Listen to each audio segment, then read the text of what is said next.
Bismillahirrahmanirrahim. Assalamualaikum warahmatullahi wabarakatuh. Teman-teman sahabat porang, setiap petani tentu saja apabila sedang memanen hasil tanamannya, tentunya harapannya adalah hasilnya adalah maksimal ya, sesuai dengan harapan. Seperti itu kira-kira pemirsa ya, siapapun orangnya pemirsa. Namun apa yang akan Anda lakukan bila ternyata hasil panennya tidak sesuai dengan harapan pemirsa? Apakah Anda akan kecewa atau putus asa? Menurut saya jangan pemirsa ya. Sebaiknya apabila hasil jerih payah kita itu tidak memenuhi harapan, sebaiknya kita cari solusinya pemirsa ya. Bagaimana caranya agar hasil jerih payah kita, khususnya hasil tanaman kita ini apabila dipanen sesuai dengan harapan pemirsa ya. Nah, seperti yang sedang saya alami ini di sini pemirsa, mulai dari 5 hari yang lalu, setiap hari saya memanen tanaman porang milik saya pemirsa ya. Dan di sini saya sedang menemui sesuatu yang ya agak sedikit membuat saya bertanya-tanya pemirsa ya. Kenapa ini umbi porang saya ini kok bentuknya seperti ini pemirsa? Orang bilang ada yang mengatakan bahwa itu seperti semacam cacar air pemirsa ya. Ada juga yang bilang seperti kena penyakit kutu air seperti itu pemirsa. Namun apapun itu nama penyakitnya, menurut saya memang kemungkinan besar ini penyakit porang ini ada hubungannya dengan air pemirsa. Seperti ini saya perlihatkan dulu bentukan daripada umbi porang yang ada di lahan tanaman porang milik saya ini pemirsa. Mari kita lihat bersama-sama ini bentukannya pemirsa ya. Nah, seperti ini pemirsa ya. Nah, seperti ini ya. Ini di lahan porang saya ini banyak tanaman porang yang berbentuk seperti ini pemirsa ya. Ada yang bilang ini adalah penyakit cacar air ya, semacam cacar ya. Semacam cacar atau kalau disebut di penyakit yang biasa menempel atau yang mengenai manusia, semacam penyakit kutu air ya pemirsa ya, atau cacar ya, cacar air ya. Seperti itu kira-kira kalau diumpamakan ya, seperti itu pemirsa. Dan saya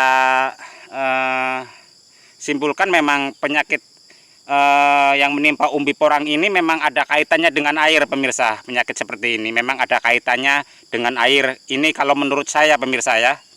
Nah, ini seperti ini juga akan saya perlihatkan yang lain-lainnya pemirsa ya. Nah, seperti ini pemirsa ya.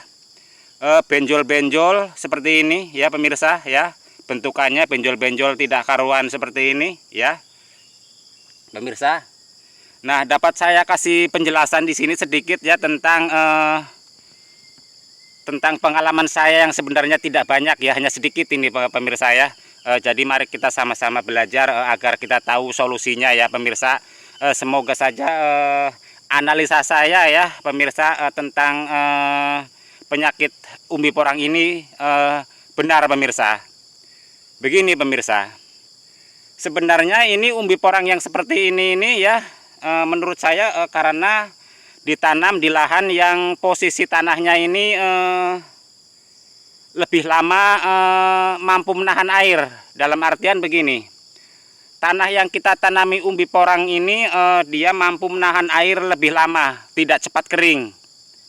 Atau dalam artian kata yang lebih jelasnya adalah umbi porang seperti ini adalah akibat ditanam di posisi tanah yang selalu lembek ya, atau selalu mengandung air ya. Karena biasanya di musim hujan itu kadang-kadang yang namanya hujan itu bisa 2 hari berturut-turut ya hujan ya, sehingga kondisi tanah kita itu biasanya selalu basah ya pemirsa ya, selalu basah. Bahkan kadang-kadang di luarnya terlihat kering ya. Di atas bedengan kita ini kadang-kadang terlihat kering, tidak ada air, cuma kelihatan tanahnya yang basah saja ya pemirsa. Padahal kita tidak tahu kondisi di dalamnya ya. Nah, hal tersebut saya pernah penasaran pemirsa ya, ketika hujan terus-menerus ya, waktu itu musim hujan yang benar-benar hujan ya, saya mencoba menggali umbi porang saya pemirsa ya. Di dalamnya atau di atasnya sebenarnya kering, tidak ada air pemirsa ya, tidak ada air di atasnya. Sepertinya cuman kelihatan basah begitu saja ya pemirsa. Namun ketika saya gali pemirsa, ternyata umbi porang saya itu tergenang oleh air pemirsa ya. Umbi porang saya ini ternyata tergenang oleh air pemirsa ya. Walaupun sebenarnya ditanam di atas bedengan atau di atas guludan atau di atas garitan pemirsa ya. Namun karena kondisinya waktu itu adalah musim hujan yang terus-menerus dan mungkin karena memang lahannya adalah lahan yang dilintasi atau dilewati oleh air ya pemirsa, sehingga si umbi porang ini tergenang air ya, tergenang air ketika saya gali atau kita bongkar pemirsa. Ya walaupun di luarnya terlihat kering, tidak ada air pemirsa ya, namun di dalamnya ada air. Jadi di sini saya berkesimpulan bahwa umbi porang yang terkena penyakit seperti ini akibat ditanam di atas lahan yang tanahnya itu mampu menahan air dalam kondisi yang lama ya. Dalam artian si tanah tersebut mampu menahan air lebih lama ya, tidak cepat kering ya, sehingga setiap hari membasahi umbi porang pemirsa ya, umbi porang. Nah, kenapa kok bisa timbul bentol-bentol seperti ini pemirsa ya? Ini hanya analisa saya pemirsa ya.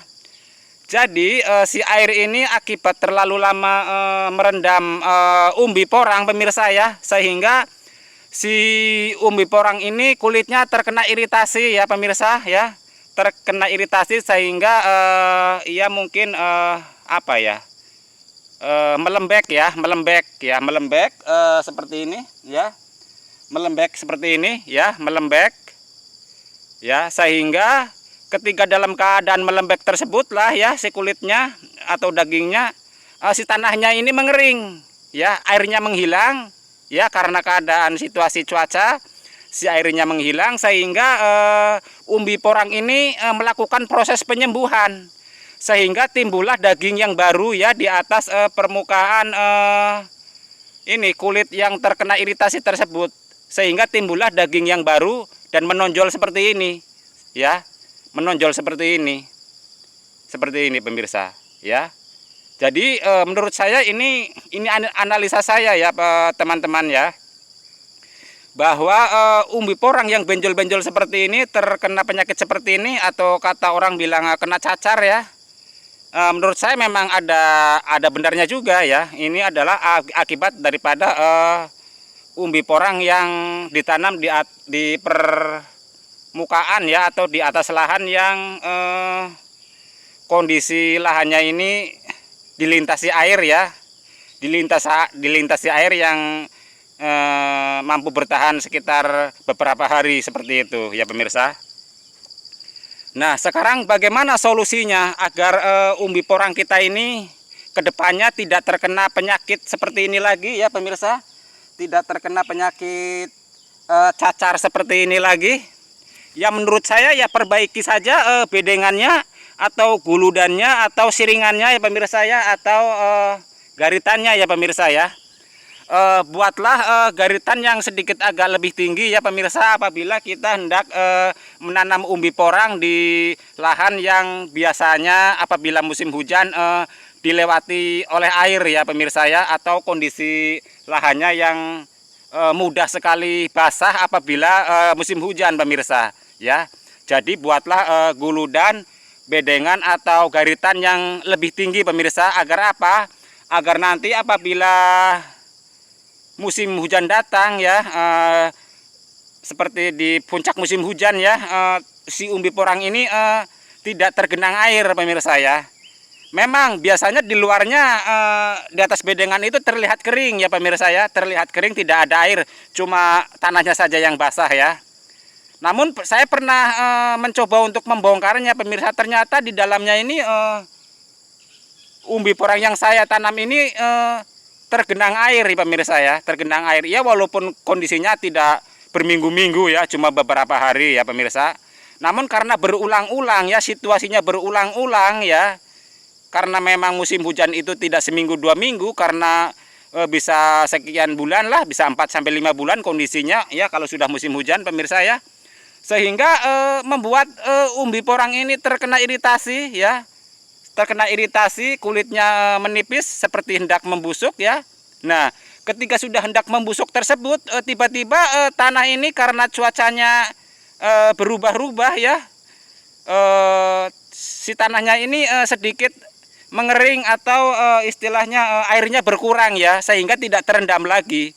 Nah, ketika si umbi porang ini tidak terendam lagi, tanahnya sudah kering, maka si umbi porang ini melakukan proses penyembuhan ya, melakukan proses penyembuhan sendiri ya, sehingga timbullah benjolan-benjolan daging yang di bekas luka-luka tersebut pemirsa ya. Nah, jadi benjolan-benjolan ini adalah daging yang tumbuh ketika dalam proses penyembuhan umbi porang pemirsa ya. Tapi mohon maaf ini pemirsa, ini hanya analisa saya atau perhitungan saya saja pemirsa. Kebetulan lahan yang saya tanam ini kondisinya seperti itu ya. Apabila di musim penghujan, kondisi tanah saya ini cepat sekali basah, bahkan bisa dikatakan mengalir air pemirsa ya, becek begitulah kira-kira saya katakan seperti itu pemirsa ya.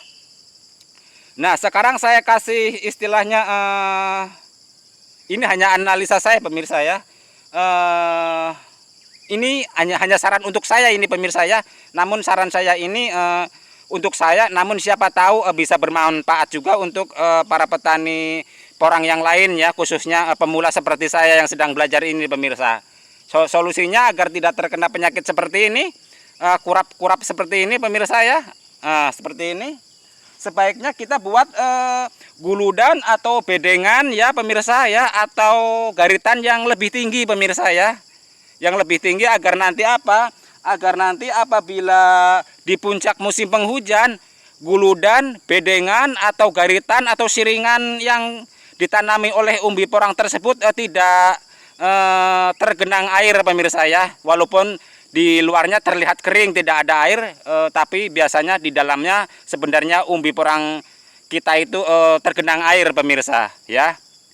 Jadi di sini saya berkesimpulan bahwa memang penyakit umbi porang yang seperti ini tidak jauh daripada air pemirsa ya. Jadi diakibatkan oleh air ini, penyakit seperti ini pemirsa ya. Penyakit ini memang ada hubungannya dengan air pemirsa ya. Jadi solusinya menurut saya seperti itu.